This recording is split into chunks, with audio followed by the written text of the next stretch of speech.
Pozri sa pozorne na túto scénu. Vidíš to? Ak si povedal nie, nie si sám. 90% divákov tento detail úplne prehliadlo a pritom je v každej jedinej epizóde. Hovorím o seriáli Dark, najgeniálnejší nemecký thriller všetkých čias. Ale tu je vec. Tvorcovia ukryli symbol, ktorý všetko prepája. Triketra. Trojitý uzol.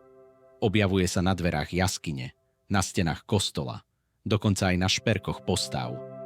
Tento prastarý symbol reprezentuje niečo zásadné. Minulosť, prítomnosť a budúcnosť, spojené do jedného nekonečného cyklu. Prečo ho väčšina nevidí? Pretože sledujeme tváre, dialógy, dramatické momenty. Ale pozadie? To ignorujeme. A práve tam sa skrýva odpoveď na celý príbeh. Každá časová línia nesie tento znak.